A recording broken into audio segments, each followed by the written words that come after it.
Assalamualaikum dan salam sejahtera. Pakatan Harapan telah buat postmortem ataupun kajian tentang keputusan 6 pilihan raya negeri baru ni. Mereka tak perlu mengambil masa lama. 2-3 hari cukup untuk membuat postmortem. Dan tak payah pakar politik. Orang biasa pun boleh buat postmortem. No need to be political expert dan sebagainya. Ataupun strategist.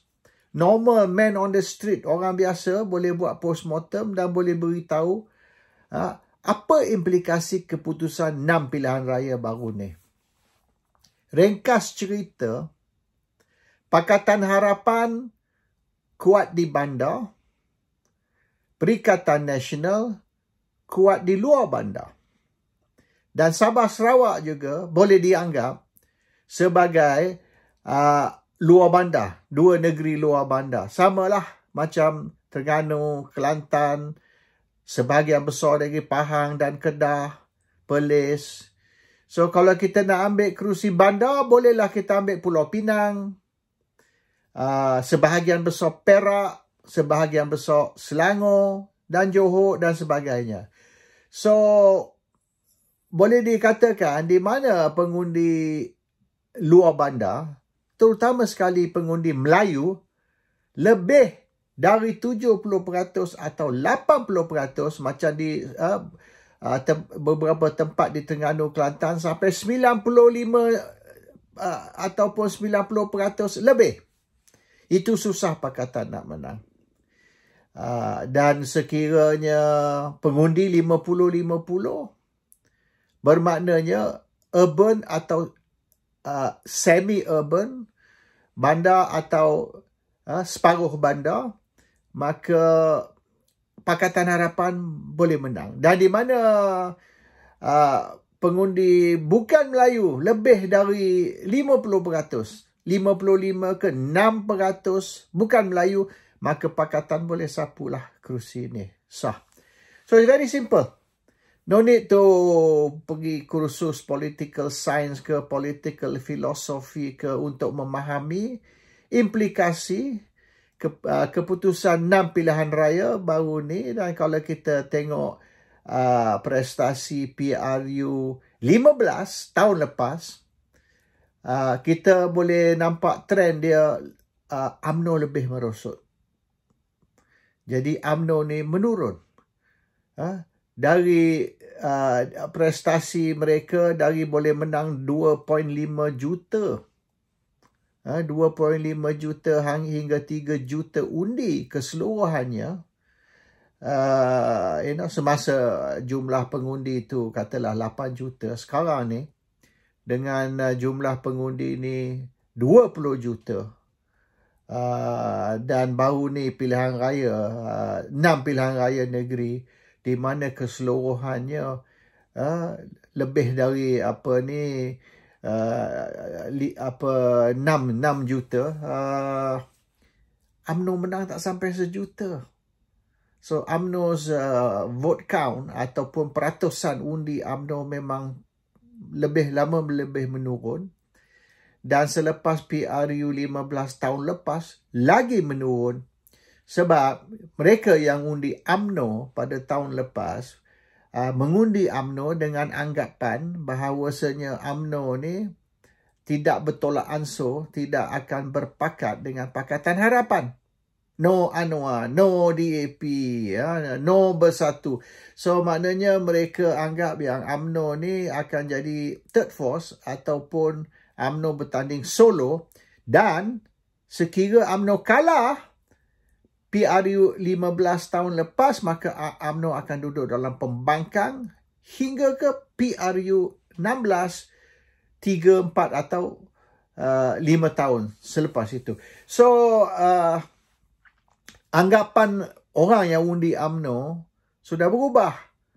Dulu mereka yakin UMNO is third force, sekarang ni tak ada. UMNO ni confirm dan mereka umum bahawasanya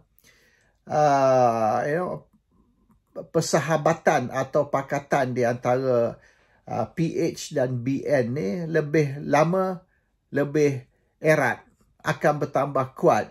Jadi PRU 16 akan datang ni, pakatan di antara Pakatan Harapan dan Barisan Nasional is going to be very strong untuk menghadapi PRU 16. Ringkas cerita, mereka mengumumkan yang partnership di antara barisan dan pakatan ini is long term. Bukan untuk satu pilihan raya saja. Long term dan akan bertambah kuat menghadapi PRU 16. So, mereka yang tidak selesa, not comfortable dengan persahabatan di antara pakatan dan barisan ni sudah tinggalkan UMNO lah. Bukan dulu, kini, selama-lamanya. Dulu dan kini tidak lagi. So, apa pakatan dan barisan nak buat untuk mengatasi masalah declining support, terutama sekali di luar bandar dan terutama sekali pengundi Melayu? How they going to counter? Sebab kita kena tengok population orang Melayu Bumi Putra akan bertambah lebih tinggi dan akan sampai satu masa di mana pengundi Melayu akan jadi 70%. Dan pengundi bukan Melayu, which campur Cina, India dan Siam ke, tak kisahlah, akan dalam 30%. So, kalau nak bergantung kepada undi Melayu, forget it. Undi Melayu is going to go to Perikatan. Finish. Dan juga undi Bumi Putra ni, kalau kita ambil Sabah Sarawak, mungkin bukan Melayu, tapi suku kaum, dan bukan orang Islam, tapi Kristian dan agama lain. So, itu bukan lagi boleh dianggap sebagai UMNO punya vote bank. Tidak. Dia orang, some of them not even Melayu. And Sabah Sarawak ni, dia tidak anggap, negeri mereka ni part of Malaysia. Dia lihat Malaysia ni, ataupun semenanjung yang dipanggil Melaya. Melaya ni sebagai kolonialis. Maknanya Sabah Sarawak dijajah oleh Melaya. Tak beza dengan masa dulu British. Cuma kita tukar dari penjajah British kepada penjajah Melayu. Melayu Islam dari Melaya. So they are quite hostile actually, Sabah Sarawak. They look at, kalau boleh dia orang nak distancekan diri mereka dari Melaya. Dan dia anggap Melaya ni as evil. Some of them, bagi dia Melaya ni is penjajah. Dan kalau ada option mereka mendapat kemerdekaan lah, misal macam Singapura. Kalau ada peluang mereka dapat merdeka, tapi dia tahulah kalau mereka cuba lawan untuk merdeka, Melaya hantar tentera. Kecoh. So, it's not an option lah. Merdeka untuk... Itu pun dia orang 16 September ni, dia nak celebrate Hari Merdeka berasingan dengan 31 Ogos. Di Semenanjung, di Melaya, dia orang celebrate 31 Ogos. Di Sabah Sarawak, dia orang anggap Hari Merdeka ialah 16 September. Bukan 31 Ogos. 31 Ogos 57, dia orang tidak merdeka lagi. Tapi 16 September, walaupun secara resmi is Hari Merdeka, tapi bagi mereka is pseudo merdeka. Not real merdeka. Bermaknanya merdeka dalam nama saja 16 September. Tapi hakikatnya masih dijajah oleh Melaya atau Semenanjung. Tak beza dengan British dulu. Ini sikap Sabah Sarawak. So Sabah Sarawak ni walaupun kata bandar, okeylah Kuching ke Kota Kinabalu ke, dalam beberapa kerusi lah. Dan ada juga kerusi yang boleh dianggap sebagai luar bandar di Sabah dan di Sarawak, di mana majoriti Cina ataupun 50-50. So walaupun bandar tu boleh dianggap jauh dari pusat, misalnya jauh dari Kuching ke jauh dari Kota Kinabalu, tapi masih bandar. Tapi bandar yang majoriti dia ataupun a very high percentage, kalau tak majoriti pun, peratusan yang tinggi China. So that one boleh kita anggap sebagai bandar lah dari segi mentality dia. So this is the reality of the situation, hakikat sebenar keadaan politik. Dan suka tak suka kita kena admit lah, 66 tahun selepas merdeka ni, kita masih mengundi ikut kaum. Dan ini samalah di baik England ke baik di Amerika misalnya. Kalau kita kata Jewish vote, Italian vote, dan sebagainya. So, walaupun Amerika ni sudah 200 lebih tahun merdeka, tapi isu perkauman masih kuat di dalam mereka mengundi. Dan parti meletak calon dari ke kaum. Misalnya, kalau you ni masyarakat Itali, so Italian punya area, you letak calon Itali, mana ni etnik punya itu. Kalau you nak letak kulit hitam sebagai calon dalam kawasan di mana majoriti rakyat Itali di Amerika, susah nak menang. So even dalam satu kita boleh anggap sebagai society, advanced society atau masyarakat maju pun, bangsa dan agama masih jadi satu faktor di dalam kita mengundi. So this is the reality lah di Malaysia. Tak boleh lari daripada normal human nature atau normal human instinct. So sekarang ni, bagaimana Pakatan nak menang pilihan raya akan datang, PRU 16, katalah 3 tahun lagi ke, 4 tahun lagi ke, or could be even 2 tahun lebih lagi. Bagaimana Pakatan Harapan nak menang? Sekiranya the most important factor is dari segi ethnicity dan whether rural or urban. So kalau rural mentality lain, kaum pun lain, dan kalau urban ni mentality lain dan kaum pun majority ataupun a high percentage, sebahagian besar is bukan Melayu. So the only thing they can do now, Pakatan ni ialah dalam dia mesyuarat, dia buat postmortem, dia orang telah buat keputusan bahawasanya kalau Pakatan nak menang atau nak kekal sebagai kerajaan, untuk PRU 16 mereka kena tambah kerusi. Tambah kerusi urban. Rural tak. Luar bandar tak payah tambah. Sebab luar bandar ni jumlah pengundi setiap kawasan kecil. 30,000, 40,000, 50,000. Tapi di bandar ni 100,000 lebih. So what they going to do? Dia akan pecahkan kerusi bandar. Jadikan 2 ataupun 3. Ada kawasan di mana sudah ada dua kerusi. Misalnya di Petaling Jaya, di Ipoh sebagai contoh. Dia ada dah 2 kerusi. Selatan, utara, ataupun timur, barat, that sort of thing. So mungkin dia akan adakan pecahan kerusi, di mana sekarang satu kerusi sekarang ni akan dipecah jadi 2 kerusi, dipanggil timur ke, dipanggil nama lain misalnya. Kita tak panggil maknanya Petaling Jaya barat ke tiapa or timur. Dan kita akan panggil dengan nama baru. No timur barat, utara selatan lagi tak ada. Terus kita nama baru. So kita pecah. So bermaknanya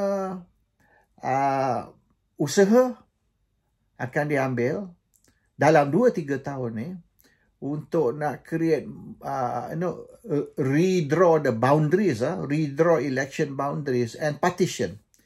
So partition very important. Bukan saja redraw boundary. Misalnya kita ambil kata Kuala Terengganu, Marang dulu kita masuk sampai satu kerusi di utara situ. Macam mana kerusi tu duduk Marang? Dia tak join pun. Dia bertumpuk maknanya. Ada satu kerusi ni, satu kerusi ni, satu kawasan ni, satu kawasan ni, satu kawasan lagi. 3 kawasan dijadikan satu. So, tapi disjointed lah. Dia tak join tau. So, benda tu telah berlaku dulu. Misalnya kalau kita ambil Lembah Pantai. Lembah Pantai dulu, Jalan Kelang pun masuk, Segambut pun masuk. Macam mana Segambut, Jalan Kelang, Klang Road, and masuk dalam bangsa. So pelik. And so ini satu taktik, tapi itu taktik untuk menyambung 3 kawasan jadikan satu kawasan yang jauh, So what they will do now is satu kawasan pecah 2 atau pecah 3, atau kawasan yang sudah pecah 2 akan jadikan 3 dan seterusnya. Tapi ini akan berlaku hanya di bandar, sebab hanya di bandar aja sampai 80 pengundi, 100,000 80,000, 100,000, 150,000. Di kawasan luar bandar tak ada. So di kawasan luar bandar dia kekal kan. Oleh kerana jumlah pengundi tu sikit, tapi di bandar ni dia boleh pecahkan. 1 jadi 2, 2 jadi 3 dan sebagainya. So akhirnya dari 222 kerusi katalah, dia akan bertambah jadi mungkin 280 or even 300 lah, bergantung kepada cara mana dia buat. Dia boleh buat sampai 300. Kalau dia kata tiap-tiap kerusi average kena 50,000 misalan. So dia boleh misalan ambil bukan saja pecah, tapi dia boleh sambung. Misalan kerusi tu sambung kerusi ni, okey 50, kerusi tu pecah 2, 3. Dan kalau tak cukup ni sambung dengan kawasan satu lagi. So they can end up with 222 sekarang boleh jadi 280 atau 300 kerusi parlimen. Don pun dia boleh buat macam tu. Especially di kawasan di mana 50-50. Kalau dekat Terengganu Kelantan tak payahlah, kalau you tambah dekat sana pun you akan beri PAS atau perikatan lebih kerusi. Buat di mana kawasan Pantai Barat, di mana voters tinggi, jumlah voters tu tinggi. And di mana, kalau kita nak ambil dia punya yardstick 50,000 lah misalan. Satu kerusi parlimen lah kata. So kalau 50,000 satu kerusi parlimen, maknanya boleh dapat 2-3 kerusi di satu tu. Which means kalau kita tambah lagi 80 atau misalnya lagi 70 atau 60 lagi kerusi tambah, those 60, 70, 80 kerusi akan pergi ke pakatan. Sebab itu memang kerusi pakatan. So cuma kawasan kita menang pecah 2, satu kerusi jadi 2, satu kerusi atau 2 kerusi jadi 3. So, bila you tambah kerusi itu, boleh dikatakan sekarang ni pakatan boleh menang 40% dari kerusi. Perikatan boleh menang 60% ataupun 55%. So, yang pakatan menang kata 40% tadi itu, dia akan meningkat bila ambil kerusi baru. Maknanya pakatan sekarang boleh menang 60% dari kerusi. Banding dengan perikatan boleh menang hanya 40%.